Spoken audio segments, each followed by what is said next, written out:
자, 92쪽에 방가로 8번의 그 대의원의 이것이 이제 제일 큰 차이가 8번에 1번의 그 조합원의 수가 100인 이상일 때 대의원회를 두어야 한다. 필수. 100인 이상에 두어야 한답니다. 두어야 한다. 그리고 이 대의원회는 조합원의 10% 이상으로 하라. 10분의 1 이상, 10% 이상 똑같죠. 그 수가 100인 넘을 때는 뭐 10분의 1 범위 안에서 10% 범위 안에서 100인 이상으로 구성할 수 있으며 이런 얘기도 있고, 통관함의 3번처럼 조합장이 아닌 임원은 대의원이 될 수 없다. 그래서 조합장이 아닌이에요. 아닌. 그러니까 보통의 이사감사가 대의원이 될 수 없지 조합장은 대의원이 될 수 있다는 얘기입니다. 그리고 대의원회가 대응할 수 없는 사항, 그래서 즉 총회에서만 의결해야 되는 사항이 너무 많아요. 너무 많은데 뭐 몇몇 가지 좀 차이를 보시면은 정관의 변경도 당연히 여기서 대의원회가 대응할 수 없는 사항이고, 아예 여기 그건 없거든요. 그거 여기 정비계획에 대한 얘기는 아예 없어요. 조합 만들기 전에 정비계획을 만드는 것이라 총회 의결 사항 자체가 아니잖아. 정비계획은 아예 없죠. 그래서 여기는 없지만 여기 시행계획이나 요건 다 들어갑니다. 시행계획과 여기 다 들어가죠. 7번이 사업시행계획이고 8번이 관리처분계획이죠. 다 총회 정권사항에 들어갑니다. 그리고 6번처럼 조합 임원의 선임과 해임, 대의원의 선임, 해임 다 들어가요. 개발조합이라면 임원의 선임만이었거든요. 임원의 선임만. 근데 정비부서는 임원의 선임에다가 해임, 대의원의 선임, 해임까지 다 들어가요. 다 이렇게 많아집니다. 다만 임기 중 권리된 자, 임기 중 권리된 자, 자격 없어서 뭐 권리 제명이 되든지 권리된 자를 보궐 선임하는 경우는 제외니까 그것도 괄호 속의 조합장은 제외하고, 결론은 보궐 선임은 일정한 자가 중간에 지위를 잃어서 나가게 됐을 때 남은 기간 동안 쓰는 이 보궐 선임은 간단한 것이라 여기서 제외된 자는 얘기는 대의원회가 대응할 수 있다는 얘기가 되는데, 그것도 조합장만큼은 안 돼요. 조합장만큼은 조합을 대표하는 사람이라 선임이나 보궐 선임조차도 총회에서만 하라는 얘기가 되겠죠. 9번에 뭐 조합의 합병에서 뭐 똑같고요. 이렇게 훨씬 많은데 이것만 맞나요? 이렇게 내용이 많아. 정비법에서 진짜 넘기시죠. 94쪽에 이렇게 내용 많은데 6문제만 낸다 그러고 이러니 참 사람들이 말이야. 자, 이제 조합했고, 아이고 조합하는데 그래서 1시간 뭐 한 문제 꼭 나오는데 1시간을 다 쓰기에는 좀 그랬죠. 자, 우리 시행계획 인가, 시행자가 시행계획 작성해서 정비부니까 시장은수 인가를 받는 건데, 여기도 개발부가 달리 우리 시행계획에 대해서 민간 시행자가 요구할 때는 시행계획 인가 받기 전에 이 시행계획에서 민간인이 일정 동의를 받는 게 나와요. 그게 좀 특이합니다. 자, 사업시행인가, 그 양가를 이번에 시행계에서 작성한 시행자가 작성을 합니다. 시행자가 작성을 하는데, 그 인가 보시면, 방가로 1번처럼 시장은수 등에게 제출하고 인가를 받습니다. 그래서 시장은수가 인가권자가 되는데요. 그럼 방가로 2번 얘기는 시장은수는 특별한 사유가 없으면 60일 내 인가 여부를 결정하여 시행자에게 통보하라. 60일 내 시행자에게 통보하게 되어 있는데, 방가로 3번이 시행계획에 대한 동의라고 해서 인가 받기 전에 시행계획에 대해서 민간 시행자라면 동의를 받으라는 겁니다. 1번에 조합이 할 때랑 2번에 토지공사가 할 때 민간인이 할 때죠. 그래서 1번에 조합이라면 인가 신청 전에 총회를 개최하여 조합원 동의를 얻어야 된다. 아까 동의를 받으라고 했던 거 있잖아. 총회를 개최해서 우리 총회를 개최해서 우리 사업시 인가라면 이 두 가지 기간 중요하니까 원칙은 과반수. 이때도 사업비가 10% 이상 늘어날 때만 3분의 2 했던 거예요. 바로 그때 거기서 봤던 얘기거든요. 보통 과반수 등해야 되는데, 요것도 조합이 할 때 말고 다만 지정개발자라고 민간 출신에서 따로 요건을 따로 지정받은 지정개발자라면 사업시행계획서를 신청하기 전에 소유자 과반수 면적 2분의 2 이상 소유자 동의를 받아야 된다. 그래서 거의 뭐 사람 수 기준으로 과반수 주면 면적 2분의 1. 참 이것도 말이야. 과반수면 똑같이 과반수로 하든지 과반수면 2분의 1 초과 개념인데 2분의 1 이상 거는 약간 다르죠? 반반에 반반 정도. 지정개발자도 좀 조합도 단체니까 믿어주고 지정개발자도 따로 요건을 갖춘 자이기 때문에 거의 소유자 과반수 면적 2분의 1 이런 식의 동의지만 조합의 동의랑 비슷하지 않습니까? 그런데 특이한 게 이번 토지 등 소유자가 재개발 사업할 때는 아직 단체도 아니고 그래서 제일 까다로워요. 토지 등 소유자가 재개발 사업 시행할 때는 사업시 인가를 신청하기 전에 시행계획서에 대해서 소유자 4분의 3 면적 2분의 2 이상 소유자 동의를 받아야 된다. 431 동의죠. 카운트다운 동의 역시 조합이 할 때는 과반수, 지정개발자 할 때도 과반수나 2분의 1인데 여기 토지등 소유자만큼은 제일 약한 사람이라고 봐서 동의권을 세게 하고 있습니다. 431 동의예요. 431 동의. 그 정도 보시고 2번 보실 분 따로 보시고 3번의 계약 체결 방법도 원칙은 아주 공정하게 일반 경제 입찰로 하는 게 원칙이 나와 있습니다.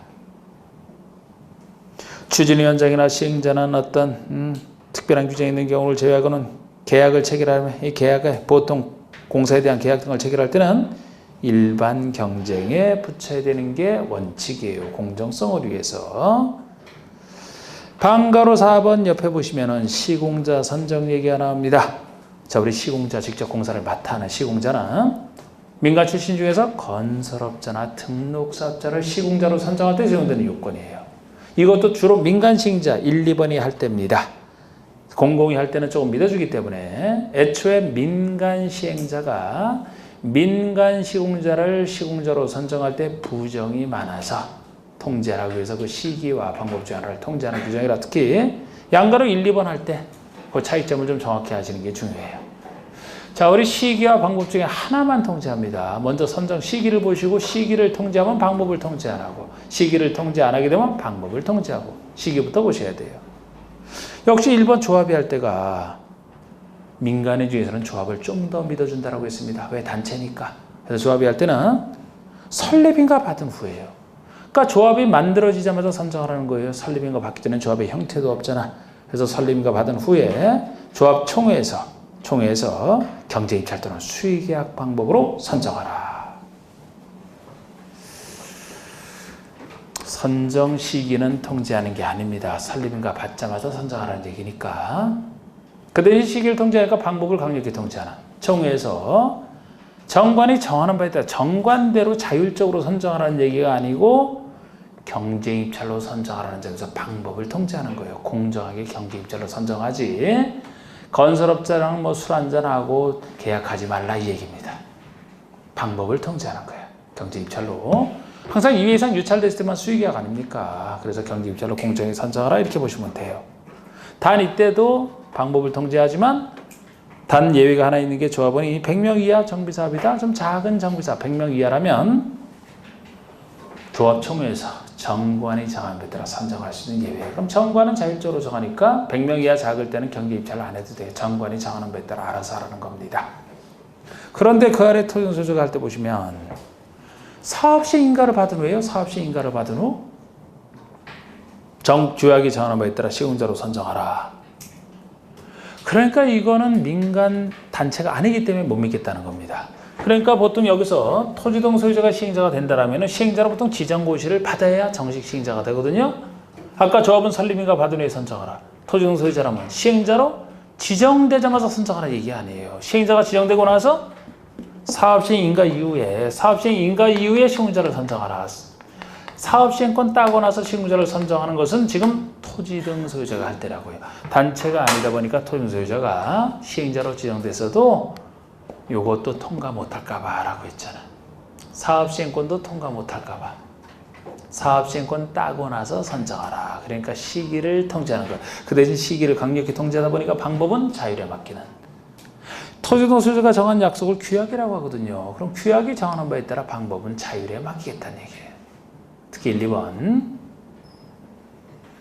조합에 할 때는 시기를 통제 안 한다. 설립인가 받은 후에. 그 대신 방법을 통제하죠. 조합총회에서 경제입찰로 선정하라. 원칙이. 그런데 토지등 소유가 할 때는 못 믿어서 시기를 강력히 통제해요. 사업 시행권 따고 나서 선정하라. 그 대신 방법은 자율에 맡기는 규약. 둘을 잘 구별하시고, 연가로 3번에 공공시행자나 지정개발자는 믿어주는 사람이기 때문에 조금 편하게 하고 있어요. 자, 예를 들어 3번에 1번 시장허수 등이 재개발, 재건축 사업을 직접 시행을 하든지, 시장허수가 직접 시행을 하든지, 토지대공사나 지정개발자를 시행자로 지정했다. 그러면은 시행자는 사업 시행자 지정 고시 후에 이 사람들이 시행자로 지정되자마자 선정하면 된다는 거예요. 왜? 믿어주는 사람들이라 시행자로 지정되자마자 선정하면 되고, 그 대신 방법만 공정하게 우리 일반인 대상으로 이 사람들이 해야 되니까 일반 경쟁 입찰로 건설업자 등을 시행자로 선정하면 됩니다. 누구에게나 참여시키는 일반 경쟁 입찰로. 이것도 단 영의정하는 사유가 있을 때만 이제 지명 경쟁 좀 줄이는 거예요. 지명 경쟁이나 수익이 이런 걸로 하게 돼 있습니다. 자, 그 다음에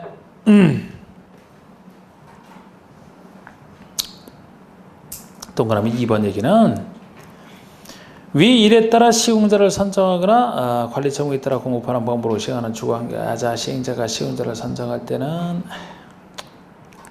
즉 공공시행자나 지정개발자가 사업을 할 때는 주민들은 시행자가 안 되거든요. 주민들이 구성된 조합 등이 하는 게 아니기 때문에 해당 주민들은 그 대신 주민대표회의나 토지등 소유자 전체 회의를 통해서 시공자를 추천할 수 있다는 거예요. 비록 시행자는 아니기 때문에 선정은 못하고 시공자를 추천할 수 있는데, 추천할 때 공정하게 경쟁입찰 방법으로 추천하게 되면 이때 시행자는 시장허수 등은 그 추천한 자를 시행자로 선정할 의무를 진다는 겁니다. 그래서 시장허수 등이 시행할 때는 주민들이 시행자를 추천할 수 있고, 이때 시민들이 추천하면은 추천한 자를 시행자로 선정하라. 이런 얘기는 시장허수 등이 할 때 있는 얘기고, 여기도 제가 여기다가 추가로 해 놓으라고 한 게 공사비 검증 요청에 대한 얘기예요.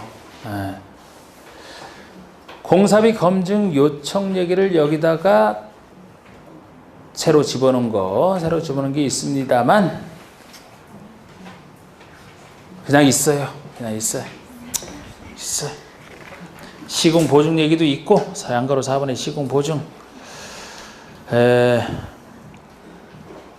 이렇게 시공 보증 얘기도 조합이 정비사업 시행으로 해서 시장건설이나 주택공사 등의 아닌 자를 시공자로 선정했다.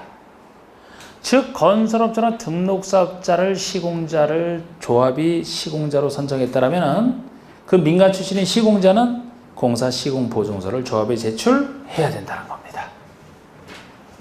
그리고 또 민간인이 시공자로 선정된 상태에서 또 사업 제대로 시공 못할까봐 시공 보증서를 조합에 제출하라, 그런 얘기가 있어요. 시공서 제출 의무죠, 이게. 다 됐습니다. 그 정도 보시고, 자, 우리 순환 정비 방식이 순차적으로 돌아가면서 하는 정비 방식이라고 해서 필요한 경우 이렇게 한꺼번에 안 하고 순환하여 정비할 수도 있다는 거예요. 있다는 것이고, 6번의 정비사업 시행을 위한 조치에서는 제가 6번의 양가로 1번의 별표 하나 정도를 해놨는데 임시 수용소 설치를 얘기합니다. 임시 수용소 설치. 자, 우리 세 사업 중에서 주거환경 개선사업, 재개발, 재건축에서 소유자 중에서 제일 잘 사는 곳이 어디입니까? 주거환경 개선사업, 재개발, 재건축에서 제일 잘 사는 곳이 어디예요? 재건축이지. 주로 아파트 재건축할 때니까. 그러면 이 세 사업에서 사업을 할 때 사업하는 동안에는 거기 있는 소유자는 나가야 되죠? 다른 데 가서 살아야 되죠? 사업하는 동안은 부수고 하는데 거기서 어떻게 삽니까? 다른 데 가서 살아야 되거든요. 그래서 나중에 물건 받으면 돌아와야 돼. 재건축이라면 잘 사는 곳이니까 공사하는 동안에 살 곳을 스스로 거처를 마련할 능력이 있다고 보는 거예요. 근데 다른 사업에서는 그런 능력이 없기 때문에 시행자가 그 역할을 해주라는 겁니다. 시행자가 살 곳을 마련해 주고 대책 세워주라는 얘기예요. 이게 임시 수용소 설치 의무에 대한 얘기가 되겠습니다. 자, 우리 방가락 1번 보시면 이렇게 하고 있어요. 시행자는 주거환경 개선사업 및 재개발 사업 시행으로 철거되는 주택 소유자나 세입자에 대하여 소유자가 됐든 세입자가 됐든 대책은 다 말해줘야 되는데, 어느 사업 시행으로 철거되는 소유자, 세입자에 대해서 대책 말해주느냐? 주거환경 개선사업과 재개발 사업만 나와 있잖아요. 재건축만 없습니다. 잘 사는 곳이라 그렇게 생각하셔야 돼요. 이 두 사업 시행으로 철거미 있을 때 이자에 대해서 해당 정부구역 내외에 소재한 임대주택 등의 시설에 임시로 거주하게 만들든지 주택자금의 용자를 알선해 주든지 임시수용 상환 조치를 해야만 된다. 임시 수용시설 설치 의무에 대한 얘기가 되는데 재건축만 아니라는 거. 재건축은 스스로 부활 능력이 된다고 봐서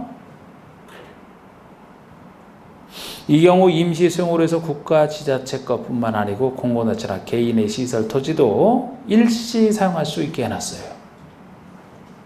어차피 어려운 사람을 위해서 시행자가 힘쓰는 것만큼 법에서도 밀어주겠다. 그래서 이 시행자로 하여금 임시 수용시설 설치를 위해서 행정처에 가지고 있는 것뿐만 아니고 공공단체나 개인의 것도 일시 사용할 수 있게 해놓은 거예요.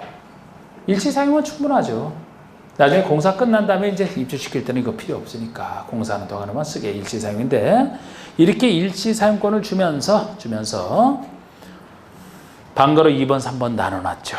방거로 2번처럼 국가지자체 것을 쓸 때는 행정청 것을 쓸 때는 무료로 국가지자체 것을 쓸 때만입니다.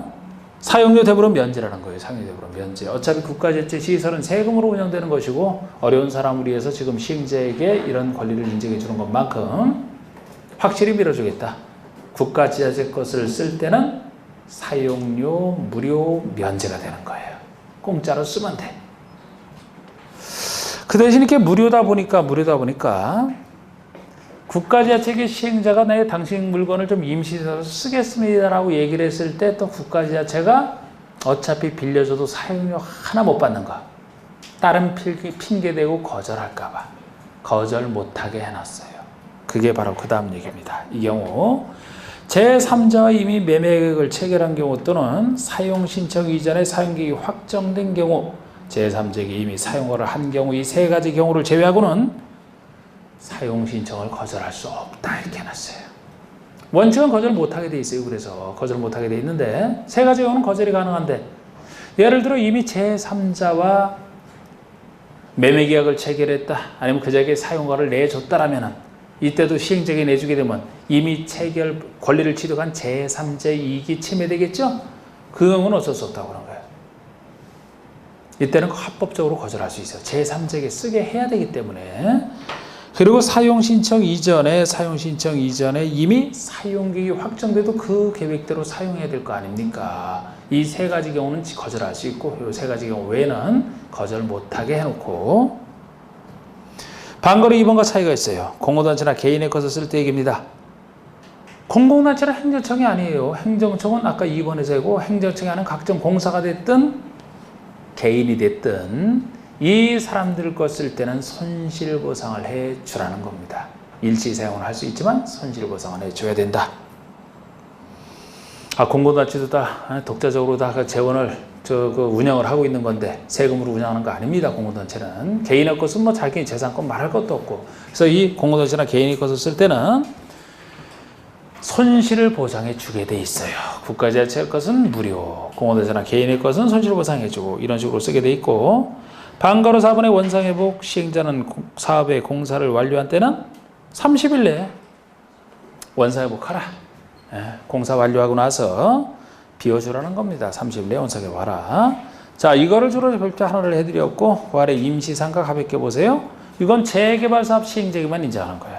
재개발사업의 시행자는 사업 시행으로 이주하는 상가 세입자가 사용하시도록 정부기관이나 인근에 임시상가를 설치할 수 있는 임의 규정이 해도 되고 안 해도 돼. 아까 임시수용소는 설치해야 됐잖아요. 자, 이거는 임시상가거든요. 자, 우리 상가는 설치를 할 수 있다. 어느 사업에서요? 재개발 사업에서. 왜 재개발만 인정할까요? 이거는 상가에 대한 정비 사업은 재개발에서만 나오잖아. 상업지역, 공업지에서 도시환경 정비, 그건 재개발 사업에서 나오는 거 아닙니까? 그러니까 상가를 설치해 주는 것은 재개발에 대한 얘기가 될 수밖에 없지. 상가 세입자를 위해서. 자, 양가로 3번의 토지의 수용사용, 이게 정비표에 나오는 세 번째 수용사용이죠. 일반적 수용사용으로 보시면 돼요. 똑같습니다. 그래서 앞에랑 개발법이 특이하다 그랬지. 그래서 시행자는 역시 정비사업의 시행자도 도시공객사업 공익사업에 속하기 때문에 시행자라면 다 수용사항을 인정을 해요.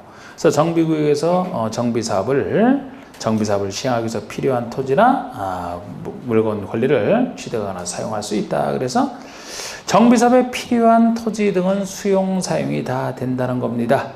근데 여기 정비사업에서도 또 괄호 속에는 재건축은 또 예외예요. 재건축은 불가피한 사유에서 긴급히 사업을 시행할 필요가 있다고 인정하는 대로 한정한다.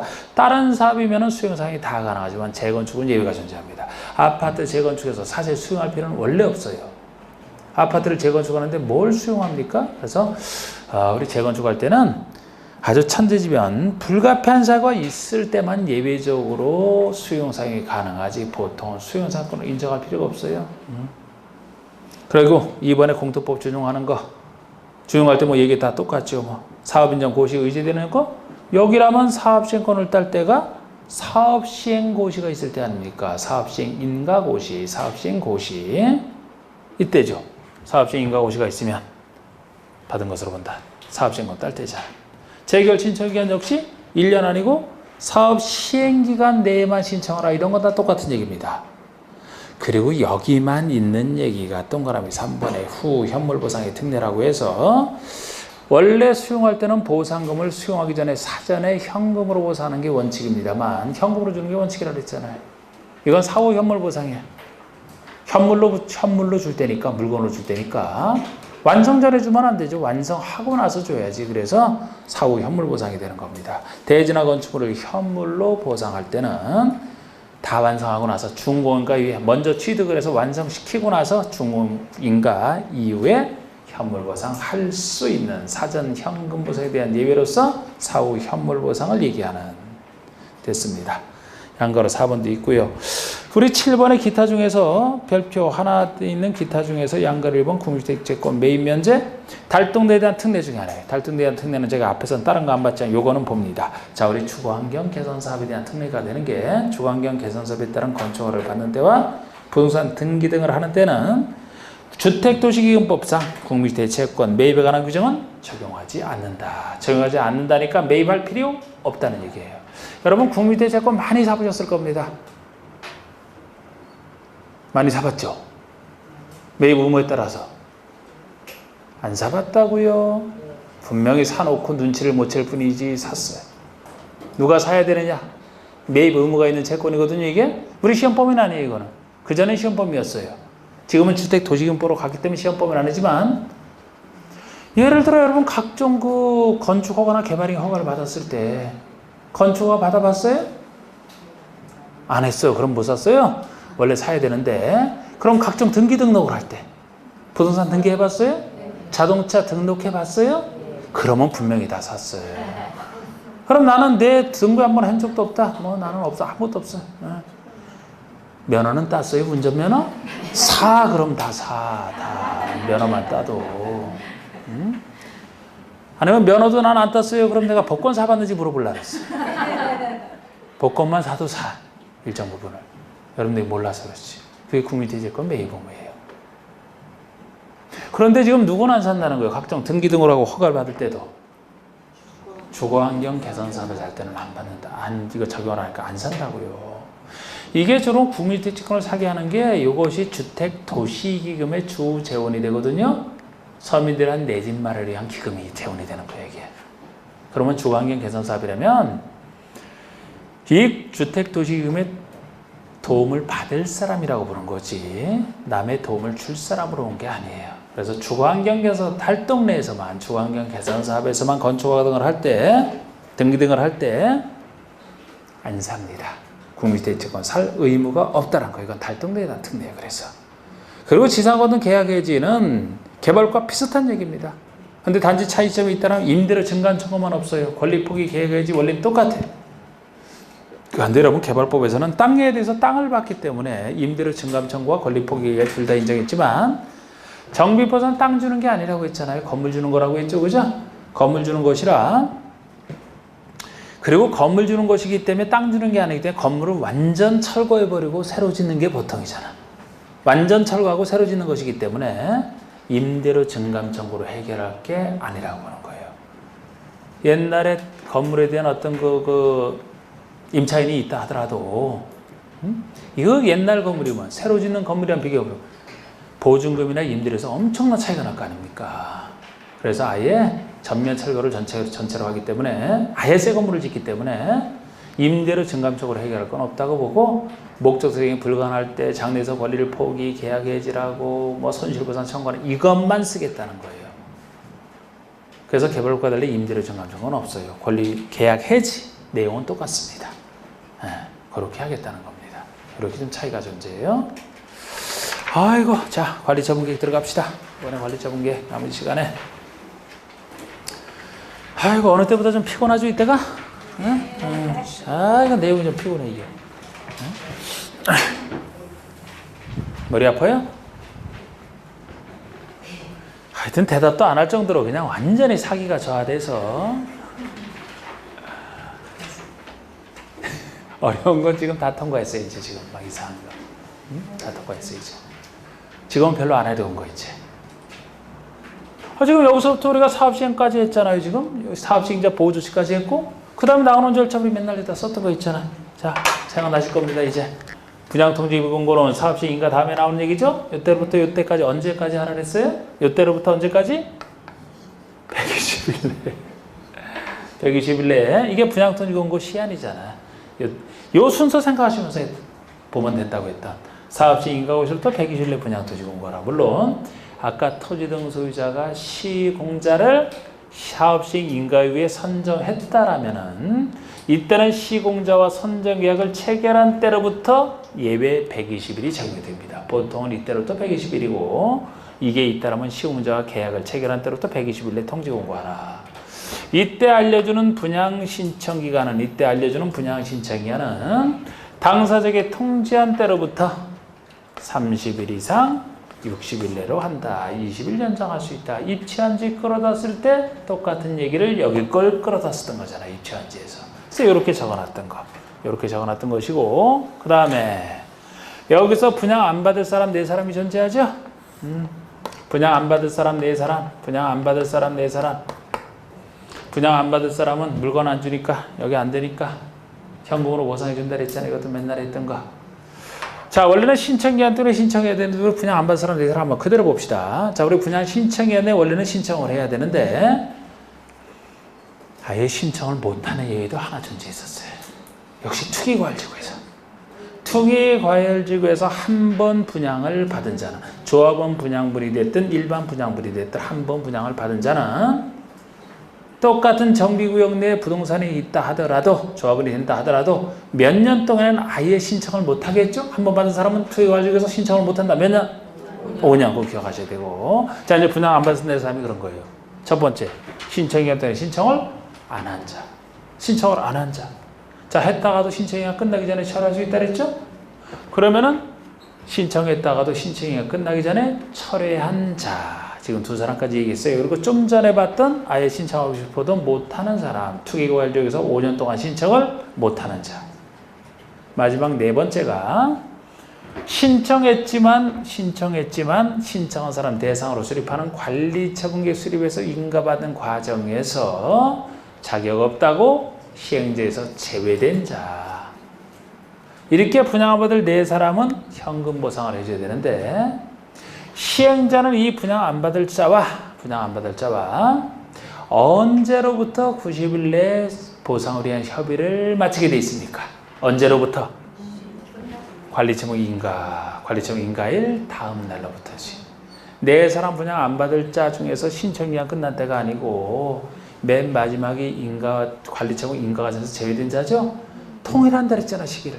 맨 마지막에 안 받을 사람 그때로부터 시기를 통일한다. 그래서 관리처분 인가일 다음 날로부터 90일 내에 분양 안 받을 사람은 어느 때로부터는 제가 길어서 안 쓰고 맨 마지막으로 보시면 돼요. 관리처분 인가일 다음 날로부터 90일 내에 보상 협의를 완료해야 됩니다. 협의를 완료해야 돼. 보상 협의를 완료해야 되고 만약에 이때 협의가 안 된다 그러면 협의가 되면 이제 그 협의에 따라서 보상해주고 협의가 안 된다 그러면 그 협의 기간 끝난 다음 날로부터 60일 내에 재결 신청 등을 하라. 뭐 이런 글씨가 이래. 갑자기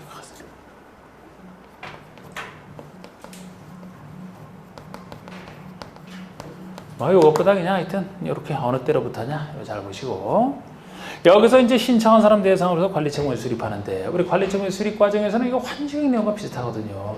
차이점 위주로 보시되 제가 관리청구 내용 중에서 대부분 비슷한데 이 관리청구 내용 중에서 분양 설계와 종전의 투자 호출의 가격 평가 기준 시기 둘을 구별하시는 것 정도면 나머지는 대충 해도 된다 그랬죠?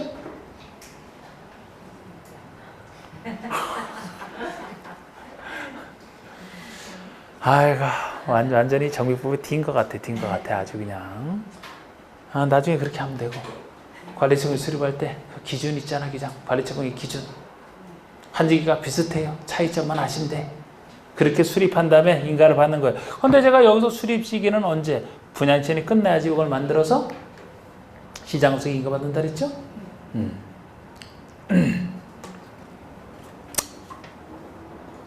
여기 기준 중에서 이제 주택 줄 때 한 주택 주는 게 원칙인데 소유한 주택 수만큼 줄 수 있는 경우 세 주택만 줄 수 있는 거, 두 주택 줄 수 있는 예외가 막 존재하잖아. 그래서 관리청 인가를 받았다는 관리청 인가고시 이후에 공사를 시작해서 공사가 끝나니까 관리청 인가가 있으면 이제 공사하는 거와 관련된 효과를 쭉 생각하시면 되는데 지금 그건 일단 요걸 해보고 나서 시간이 남아야 되기 때문에 여기다 일단 쓰지 않겠습니다. 써놨다가 괜히 못할까봐. 일단 한번 여기까지 한번 보세요. 자, 우리 98쪽에 보시면 분양공고인 분양신청. 양가로 1번 보시면. 자, 시행자는 사업시 인가고시로부터 이때로부터 120일 내에 괄호 속에 사업시 인가 이후에 시공자를 선정했다라면은 그때는 그 시공자 선정 계약을 체결한 때로부터 120일 이렇게 계산이 되잖아요. 이 120일 내에 계략적인 부담금 내역 및 분양 신청 기한 등을 소유주에게 통지하고 일간신문에 공고. 이게 분양통지 공고 기한이에요. 이거를 역시 입체한지에서 그대로 끌어다 쓰는 겁니다. 이것도. 다만 토지주가 1인이 시행하는 재개발사면 혼자 할 때는 그러하지 않아요. 다 알려줄 사람 없으니까 진짜 이런 거 필요 없다 그랬고. 자, 우리 분양 신청기한이 그 통지한 때로부터 당사자에게 통지한 때로부터 30일 전 60일 내로 한다. 21년 전 똑같은 얘기고. 양가로 3번의 1번처럼 분양을 받으려는 소유자는 분양 신청 기간에 분양 신청서를 시행자에게 제출하는 방법으로 분양 신청을 하라. 신청서를 그대로 신청서에 제출하면 돼요. 분양 신청이 내 신청서 제출하는 겁니다. 이 경우 혹시 우편 방법으로 직접 제출을 안 하고 우편 방법으로 분양 신청을 하는 때는 분양 신청위원회 발송을 해야 되기 때문에 분양 신청위원회 발송된 것임을 증명할 수 있는 그 우편으로 해야 된다라는 얘기도 당연히 있고요.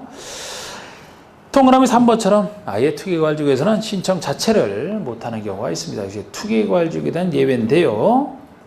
투기과일지구의 정비사업이 전제가 되어 있죠. 투기과일지구의 정비사업에서 관리처분계획에 따라 조합원 분양분이 됐든 아니면 조합원에게 분양하고 남는 건 일반 분양하는데 일반 분양분이 됐든 조합원 분양물과 일반 분양분의 분양 대상자 및 그 세대에 속한 자까지 이런 사람들은 분양 대상자 선정일로부터 5년 동안은 위에 분양 신청을 할 수 없다. 5년 동안 신청 자체를 못하게 해놨습니다. 이때도 다만 해서 뭐 상속, 결혼, 이혼으로 인해서 취득한 경우에는 분양 신청을 할 수 있다.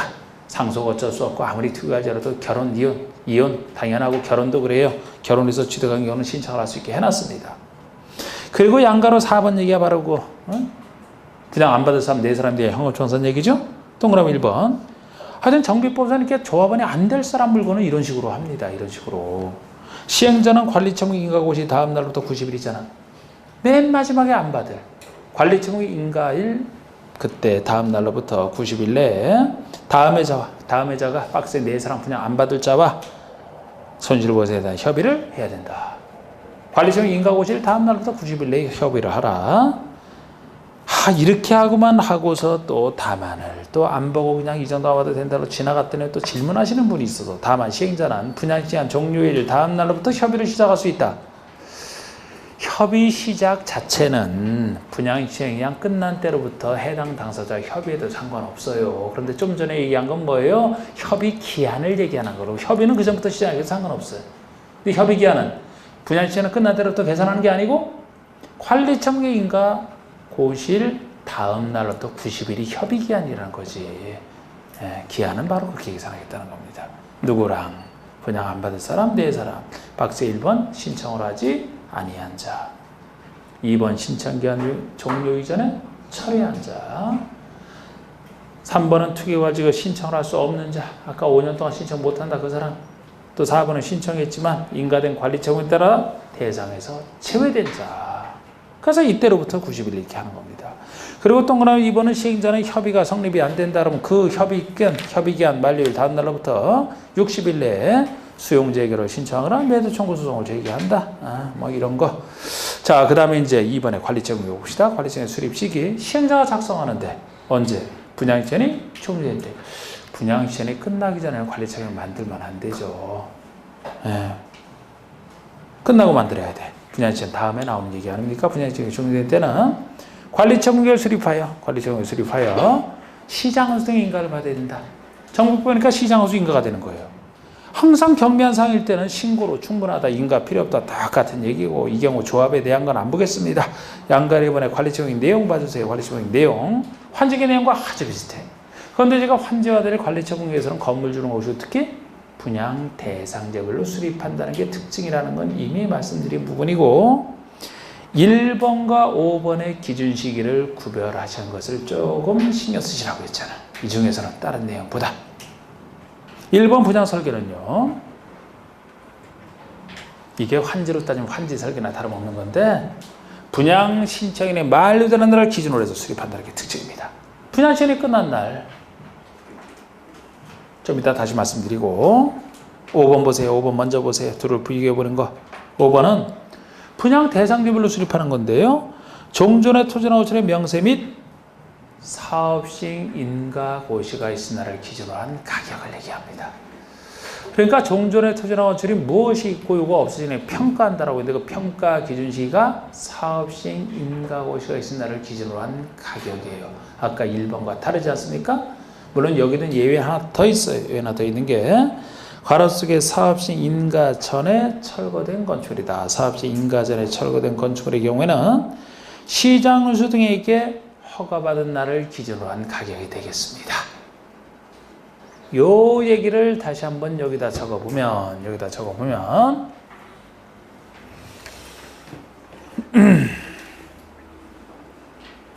관리청의 내용 중에 분양 설계는 기술적인 부분이다. 설계에 어디다가 어떤 건축을 지어서 주겠다. 분양 설계는 기술적인 부분이기 때문에 관리청에 수립할 때 최신 기준을 쓴다 했잖아.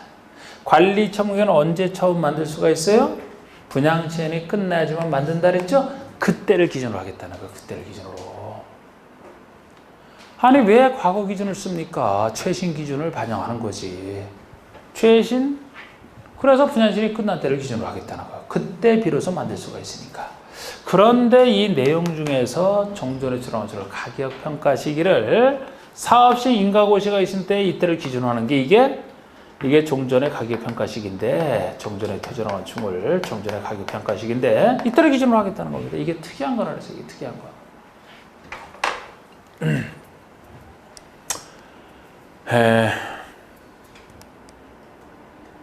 그냥 나름대로 객관적인 때 이렇게 생각하면 우리가 편할지 몰라요. 나름대로 객관적인 때.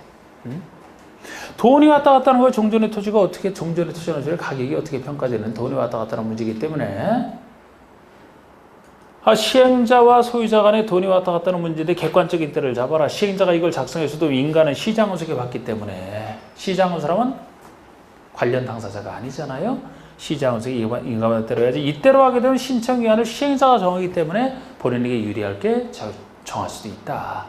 객관적인 때 이것 중에서 너무 멀리는 아니고 이 중에서 이제 사업시 인가를 받는 이때를 기준으로 해서 평가한다라고 보시면 편합니다. 그런데 이때를 기준으로 평가를 하지만 보통 토지는 상관없어요. 그런데 건물 같은 경우에 요 평가될 때 건물이 있어야 평가되는데 그 전에 혹시 철거돼서 없어졌더라면 어떻게 할 거냐 그런 문제가 생기거든요. 보통이라면 우리 기존건축물 철거는 이때 이후에 하기 때문에 상관없어요. 그런데 예외적으로 미리 철거될 때 항상 제가 미리 철거할 때는 철거해도 되는지 미리 철거할 때만 시장운수 허가를 받거든요. 그때를 얘기하는 겁니다.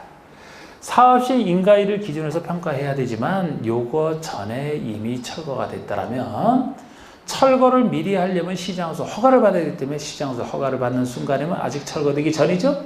그때를 기준으로 평가할 수밖에 없다. 이 두 가지 1번과 5번의 기준 시기를 잘 보시고 잘 이해를 하시고 나머지 얘기는 자 2번의 대상자가 누군지 나와 있어요. 대상지별로 만들기 때문에 그리고 3번이 줄물건이야. 줄물건 이것도 분양 대상자별 분양 예정인 대지연출의 추산액이 아닙니까? 앞으로 분양 예정인 부동산은 추산액밖에 못 정해요. 아직 공사 들어가기 전에 만드는 계획이라 나중에 만들어 봐야겠다. 이 정도 될 것이다 이렇게 하잖아. 근데 대상별로 합니다. 그리고 이때도 청산금 명세가 없다는 것은 이게 추산액에 불과하기 때문에 청산금 명세가 없다는 것은 환진학이나 똑같은 얘기예요. 내용이 없다는 거. 그리고 4번이 다음에 해당하는 보류지 등의 명세와 추산액 처분 방법이라고 해서 바로 3번이 분양 대상자라는 게 앞으로 조합원으로서 받을 사람들 아닙니까? 그럼 조합원에게 주고 나서 남는 것은 다른 사람에게 이제 일반에게 분양하죠. 그게 4번 얘기예요. 여기서 보류지라는 표현이 환지로 줄 땅이 아니다. 그래서 조합원에게 주고 남는 일반 분양할 때 얘기를 이렇게 표현하고 다음에 보류지라고 표현하고 있는데 가번에 순수 일반 분양분 아니면 나다라 이렇게 따로 정해진 자에게 주는 경우가 있어요. 이런 명세도 당연히 들어가 있고 6번 보시면 정비사비 추산액, 정비사비가 전체 얼마 들어갈 것이다. 정비사 추산액비 그에 따른 조합원 분담 규모 분담 시기 정비사가 전체 얼마나 들어가고 조합원들이 얼마씩 정비사비를 분담해야 되는지 언제까지 분담하는지 이런 내용도 여기 다 들어가요. 이런 내용이 들어가야 이제 사업의 투명성이 확보되지 않습니까? 그리고 7번의 분양 대상자의 종전의 토지에 대한 소유권 외유 권리명세 당연히 들어가 8번에 세입자별 손실을 보상한 권리명세 평가에도 들어가요. 세입자 보호를 위해서 현재 세입자가 가지고 있는 권리가 어떤 것이 있고 그 평가액이 어느 정도고 이런 것도 다 관리처분 내용에 넣게 되어 있습니다. 세입자 손실 보상을 해줘야 되는 거 관련해서 자 됐고요. 여기서 1번 5번 잘 보시라고 했고 관리처분의 기준을 봅시다. 그 전에 우리 3번 얘기는 사업시행 인가와 관리청구의 시기 조정이라고 해서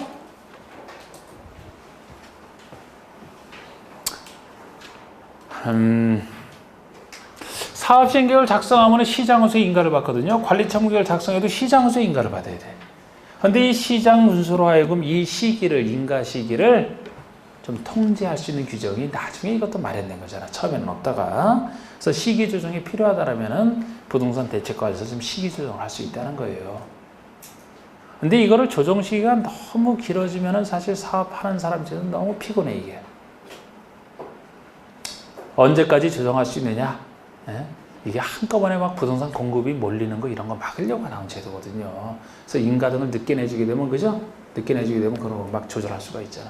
1년 넘길 수 없어. 이거 잘 나오진 않지만 나온다고 하더라도 혹시 요새는 종합적으로 하니까 만약에 시기 조정이 필요하다. 너무 오래 끌면 시행자가 너무 괴로워요. 1년이 최대치다. 1년을 못 넘긴다. 혹시 그래서 동그라미 1번은 제목만 보시면 시도사 요청에 따라서 우리 시장수구청장 인가권자가 시기를 조정할 때 얘기고 동그라미 2번은 자치자는 스스로 다 하니까 이 사람이 그냥 스스로 시기를 조정할 때 얘기인데 둘 다 살짝 보니까 맨 끝에 줄에 다 조정 시기는 1년을 넘을 수 없다 이렇게 돼 있네. 그죠? 1년 넘기지 못하고 1년이 최대치라는 거죠. 뭐 그 정도만 살짝 보시고 4번의 관리청구의 기준을 봅시다. 4번의 관리청구의 기준을 봅시다. 이게 환지계 기준과 비슷해서 이건 여러 번 봤던 거예요. 그리고 3개짜리니까 지금 익숙해져 있는 거지. 자, 1번의 종전의 토지나 건축의 면적, 유용사, 환경 등을 종합적으로 고려하여 대전화 건축이 균형 있게 신청적이 배분되고 합리적으로 이용되도록 하라. 정비 개발법에서는 7가지 기준, 여기는 3가지 기준만 별 차이는 뭐 크게 잘 내진 않는다 그랬어요. 근데 그쪽에서는 여기 없는 면적, 이용사, 환경은 여기나 저기나 똑같고 여기 없는 위치, 지목, 토지 수리까지 4가지 더해서 그쪽은 7가지, 여기는 3가지만인데 여기는 이미 개발된 곳이고 작은 사업이라 위치에 따라 가격별로 달라질 리 없다. 지목 이미 다 대이거든요. 이미 개발된 곳이라 지목 상관없어요. 이미 대이기 때문에 토질은 필요 없어요. 농사짓는 땅이라 토질의 비용도에 따라 가격이 달라지지. 수리?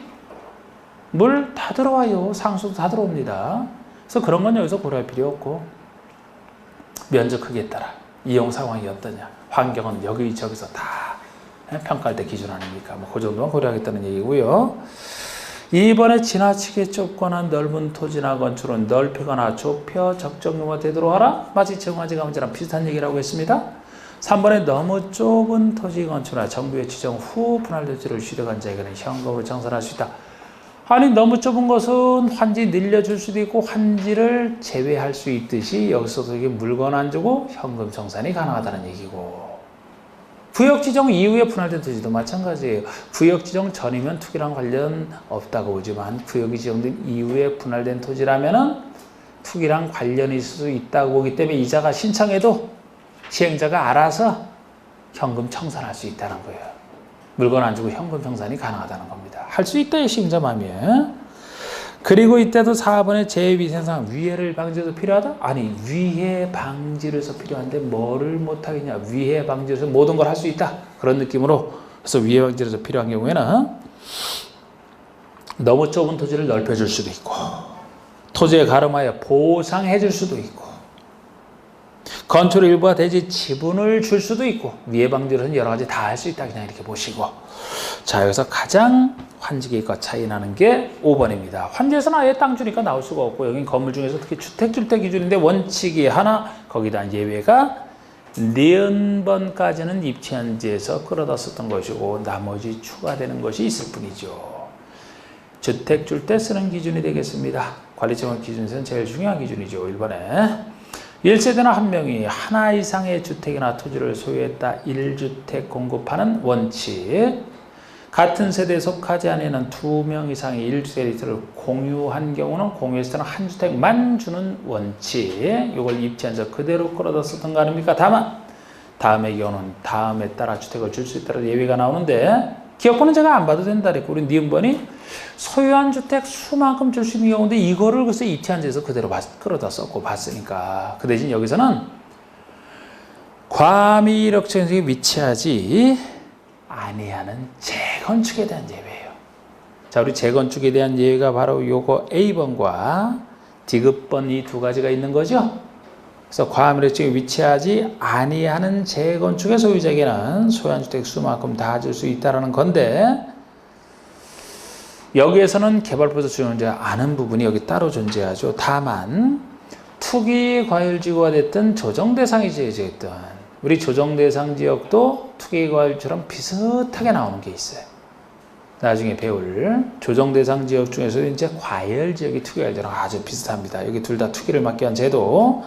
이렇게 투기과열지구나 조정대상 지역에서는 사업시행 인가를 신청하는 재건축사업의 토지동 소유자는 제외, 여기서 제외한다는 얘기는 원칙으로 돌아와서 한 주택 주겠다 이렇게 되는 겁니다. 이걸 전제로 해서 B번이 근로잡수나 기숙사 용도, C번이 국가 등이 소유자라면 이건 당연하게 우리 앞에서 했던 건데 D급번 바라보세요. D급번에 과밀역정에 위치한 재건축 사업이다. 그러면 토지 등 소유주가 소유한 주택 수 범위에서 최대 3주택까지 줄 수 있다는 거예요. 역시 투기과열지구 조정대상 지역은 제외하고.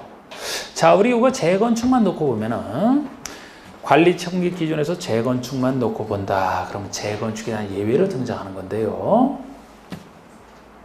일단 수도권의 과밀역적 원역이든 아니든, 과밀역적 원역이든 아니든 투기를 막기 위한 투기과열지구나 조정대상 지역에서는 여러 채를 줄 수 있다면 투기를 조정하는 일밖에 안 돼요.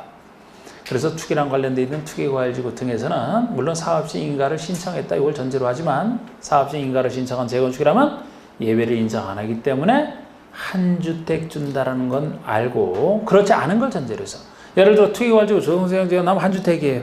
그렇지 않은 걸 전제로 해서 보통의 재건축이라면은 수도권의 과밀역적 원역일수록 아닌 것보다는 좀 더 통제를 해야 되잖아. 과밀역적 원역에서 줄 때가 소유한 주택 수 범위에서 최대 3주택이고, 과밀역적이 아닌 곳이면 소유한 주택 수만큼 다 줄 수 있고, 투기과열지구나 조정대상지역이 아닌 걸 전제로 해서 이게 재건축에 대한 예입니다.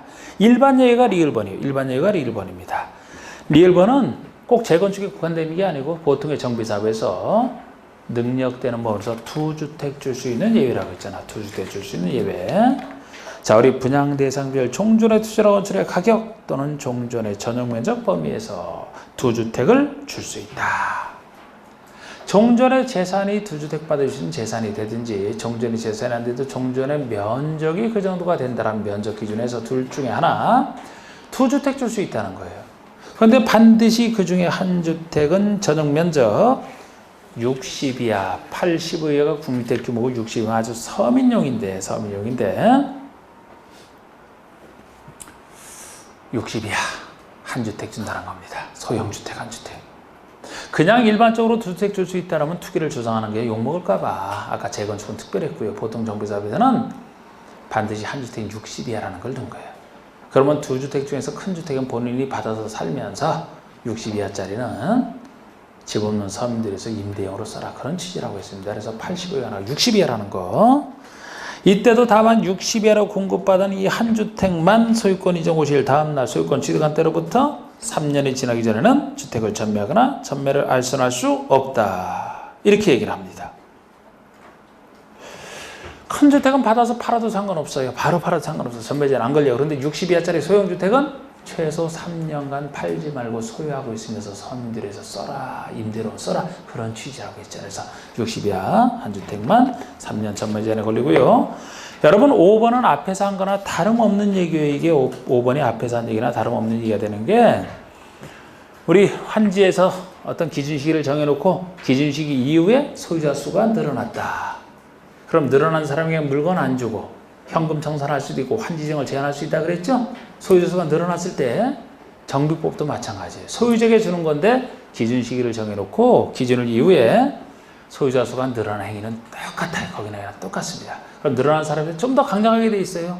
그쪽에서는 시행자가 알아서 줄 수 있다. 여기는 기준일 다음 날을 뭐 예를 들어 기준으로 한다 해서 나중에 늘어난 사람은 아예 시행자 판단에 아예 못 주게 돼 있어요. 그런데 이런 차이보다도 그죠? 그런 차이를 세세가 문제는 없다 그랬어요. 소유자 수 늘어난 행위는 똑같습니다. 늘어난 사람이 안 주겠다는 취지는 비슷해요. 자 보세요. 기준일도 약간 차이가 났지만 그건 너무 신경 쓰지 말고 자 5번에 정비사업을 통해서 분양받을 건축물이 다음에 어느 하나가 바로 1, 2, 3, 4번 이것이 소유자 수가 늘어나는 모든 행위 개발법과 여기 똑같은 거예요. 토지 분할을 해서 막 건물 지어서 막 소유자 늘어나는 거 모든 거 똑같아 이거.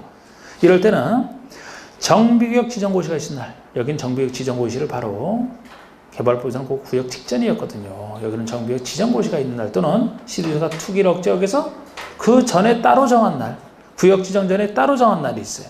그럼 따로 정한 날이 기준일이고 이 기준일 다음 날을 기준으로 하여 건축물에 분양받을 거를 산정한다니까 소유자 수가 갑자기 늘어났다면 그 기준일 다음 날에 소유하고 있는 사람을 기준으로 해서 분양받을 권리를 주지 그 다음 날 그 이후에 소유자가 늘어났다면 그 사람 물건 못 받는다는 얘기가 돼요. 다음 날 기준으로 그냥 주겠다는 겁니다.